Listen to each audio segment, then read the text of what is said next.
To fulfill your purpose in life, transfiguration must take place.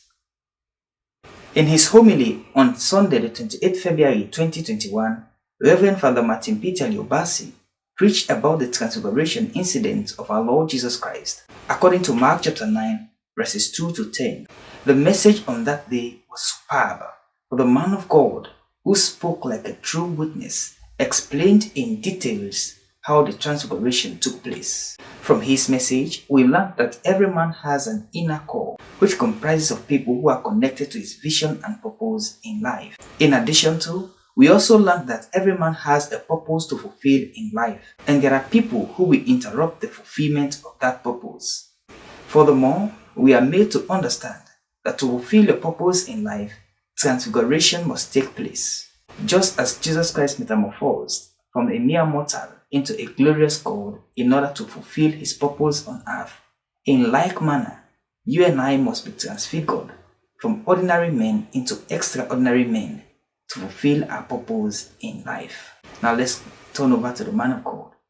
Today is referred to as Transfiguration Sunday. And today we saw Jesus Christ taking with him Peter, James, and John. And so apart from the 12, Jesus Christ had with him Peter, Andrew, James, and John. He has decided to take these two sets of brothers so as to be his personal confidants, his personal friends, those that he relied upon, that they are very close to him.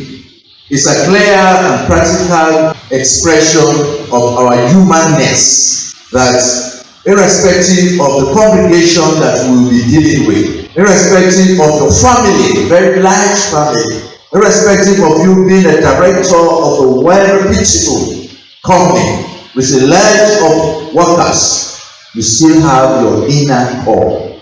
Just like here in the church, I'm very close to all, but I still have my inner core.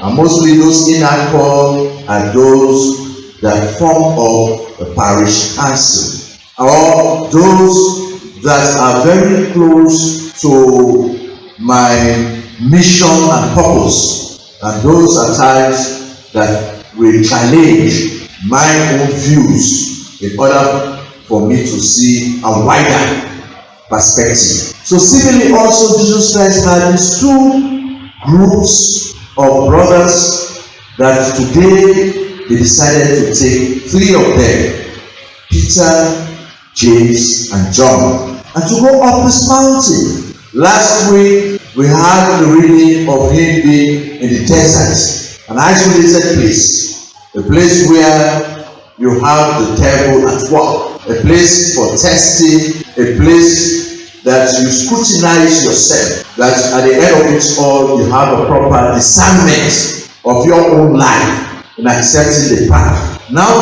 today he is leading these three men to the mountain. Why the mountain? The mountain is a place where Yahweh liveth.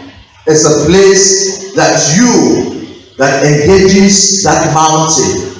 Your own attitude should be just to listen, not talking, but to listen. That God speaks to you as he did with Elijah from just the simple way, a very soft voice. Elijah encounters God, Yahweh God. Not like Moses that encountered Yahweh God on top of the mountain with this thunder and lightning and fire. But for Elijah, the simplest way, soft sound, and Yahweh God passed in front of him. And so today we are having a popular gospel reading, the Transfiguration, that all the three gospels presented a narrative. Matthew, Mark, and Luke, all three gospels, they gave an account of the transfiguration of Jesus Christ, which signifies its importance. And we are told that on top of the mountain they saw Moses and Elijah with Jesus Christ. And what happened they saw that all three of them, they all became dizzily white, whiter than any bleacher would ever clean up anything. And they also saw them talking to each other, that they engaged Jesus Christ in some dialogue, in some conversation. What was it? We are not sure. Why is it that all of them should have their physical appearance changed? And that gave me the word transfiguration. Trans is the movement, the changing movement, the figuration of the appearance of Jesus Christ and Elijah and Moses. Why? Why is it that Peter had to interrupt this great dialogue that was happening? Oh Lord, it is wonderful for us to be here. Allow us to be three texts. One for you, one for Moses, one for Elijah. Why interruption? Why is it that Jesus Christ had to tell them all these wonders you have been seeing or you saw? Please tell no one. Why the caution? Because it would have been very easier for Jesus Christ for people to believe him if that information of that experience on top of that mountain would have been revealed to mankind as they come down the mountain. Because he had three witnesses. Three. That's how everybody said that in the witness of even one, I will hear and approve. But here Jesus Christ is having three. And then why is it that the disciples had to question the last sentence, the last phrase, until the Son of Man had risen from the dead? Why is it? And so we have so many whys in this gospel reading that we need to go through. The very first experience there at the mountain of not only Jesus Christ standing apart from the three men, but rather being engaged by Moses and Elijah. These are two great men that holds the spiritual dignity of the Old Testament. For Moses is the law of Israel, the law of the Jews, the law that is being handed over to us that we now call the Ten Commandments. And so he represents Yahweh's law to mankind. Elijah, one of the greatest prophets, representing the prophets of the Old Testament, one who saw and felt Yahweh God passing in this gentle breeze and communicated with Yahweh God. And so both of them represent the Old Testament, and Jesus Christ in the middle, who represents the conclusion of that Old Testament, which those two men represent. He summarizes the Old Testament in the New Testament in his very presence. Why are they dazzling white? They are dazzling white because Jesus Christ is making himself known. He's letting others now to know that though physically he appears like a man, a human person, yet he is God. And so this realm of whiteness describes the resurrection that we call. And that's the same appearance we saw him on that beautiful Sunday when he resurrected. He was dazzling white, whiter than any bleacher would ever clean any surface of any object. Both figures were in dialogue with Jesus Christ. What were they talking? I will imagine at certain moments he will talk to Moses, and after a brief, he will now talk to Elijah again. So he was there like trying to communicate, bringing these two people together. My dear people of God, Jesus Christ having the two natures of a human person and of God, he tries as much as possible to reconcile those two natures. And so we saw Jesus Christ in the Gospel of Mark after his friends, his learning men, his disciples, his apprentices. And so he was living in this earthly euphoria that probably at a point that there is time for him to be reminded that your mission here is not to be great in the real sense of the word, but you are in this world for a purpose. And so Yahweh God sent in Moses and Elijah. Look, guys, you were the forerunners of my mission and purpose before I decided to send in my son, taking the form of a human person. You go and talk to this guy. Remind this guy of the reason why he is here on earth. If not, we are going to lose him. He will become another head of state, a king. He will then abandon the mission and purpose. And so they came and engaged him. Hey guy, remember you were with God and we are in this world now. So all those things you are doing, please let it not blot your understanding. Open your eyes and see. You have a greater assignment.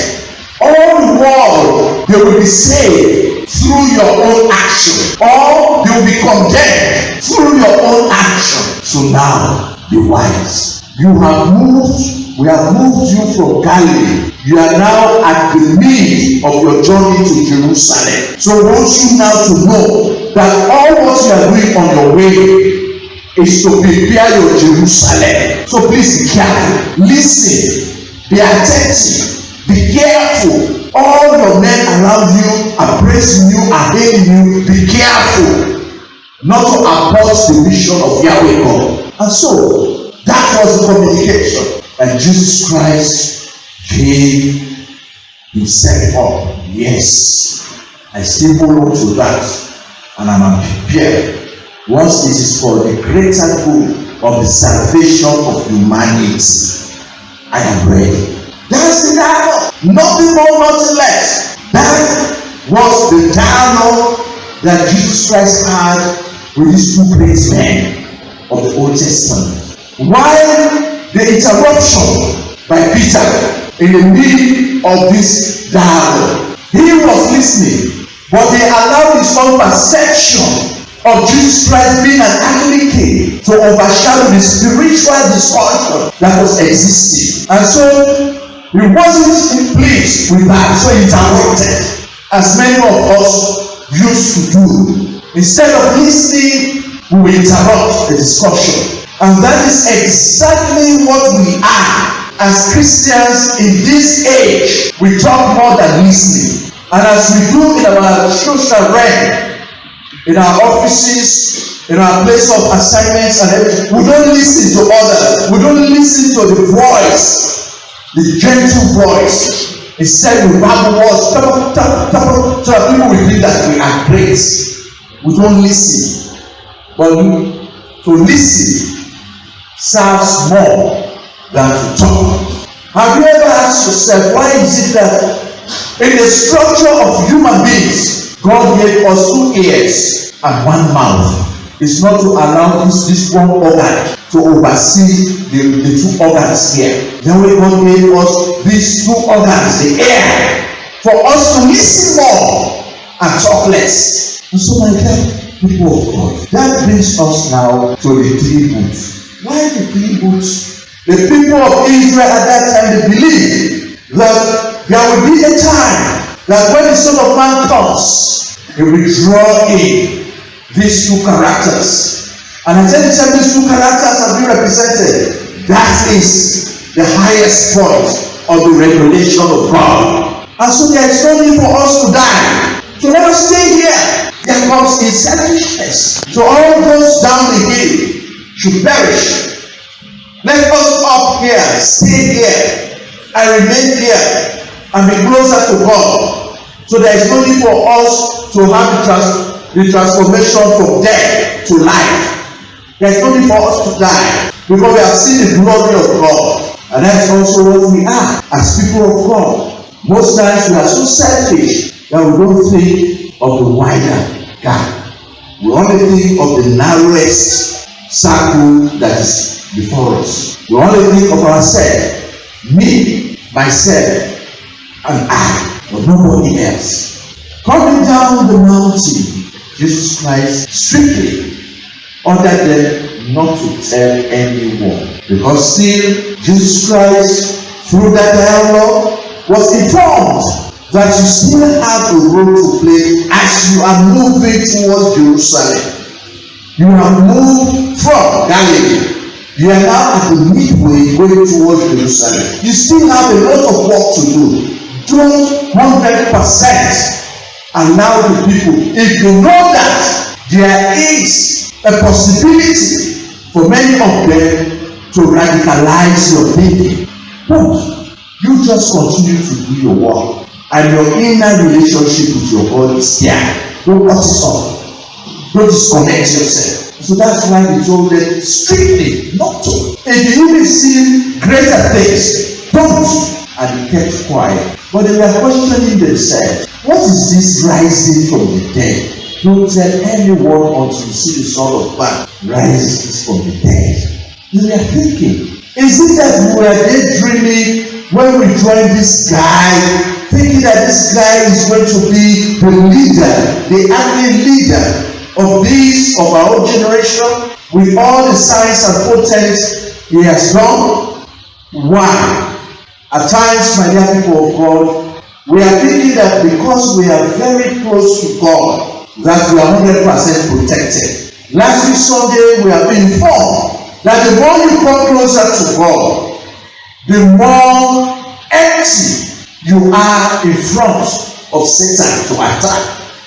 That you are always the target to attack. It's like God is here, we the people were here, and Satan in the middle. As you come closer, in order to embrace God, He is there to attack you. If you are somewhere at the back of that crowd, He doesn't care about you. You are part of Him. But once you have come closer onto the line, the front line, in finally accepting Yahweh God, He is there to attack you. So similarly also the disciples, they can't understand who this Jesus is. With all this applause from people, you are still thinking of dying and of resurrection. Is something very unthinkable. They cannot comprehend it. We don't understand. No, I don't understand. You fed people. People are jubilating because you have given them something, filling their belly. You have raised people up. You have healed the sick. What kind of expression do you need that you go out to campaign? They have already campaigned through your works. So why not just accept the applause from your people and be what we are bidding you to?